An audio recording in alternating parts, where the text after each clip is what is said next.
अम्मा अम्मा इधर। बहुत सारी खुशियां होंगी आप सबके आशीर्वाद से ही। और पूरा परिवार मंच पे आ चुका है।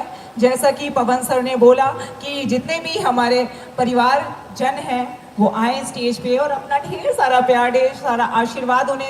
पिछले लास्ट वीडियो में हमने अपडेट दिया था, बताया था कि पवन सिंह के 2 छोटे भाई का शादी था जिसमें पवन सिंह नहीं पहुंच पाए, बट पवन सिंह ने उस जगह प्रॉमिस किया था, बताया था कि भैया हम पार्टी वार्टी देंगे लखनऊ में दोनों छोटे भाई को। तो अभी से जस्ट कुछ देर पहले जो अभी स्क्रीन ऊपर वीडियो दिखाई दे रहा था वो वही लेटेस्ट लाइव वीडियो है। कोई दिखाया नहीं होगा, सोचे सबसे पहले अपलोड कर देते हैं। बाकी बहुत सारा वीडियो आने वाला, बस चैनल को सब्सक्राइब करे रहना। थोड़ा सा पूरा फैमिली पहुंचा हुआ है, बाकी भोजपुरी से भी कुछ कलाकार पहुंचे हुए हैं, जैसे कि डिम्पल सिंह सबसे पहले नजर आई है। और डिम्पल सिंह को तो स्टेज शो पे भी इनवाइट किया गया था स्पेशली कि हाँ डिम्पल आना है, तो डिम्पल को लेकर तो बात ही अलग है। बाकी देखते हैं क्या माहौल बनता है, मिलते हैं बहुत सारे वीडियो के साथ।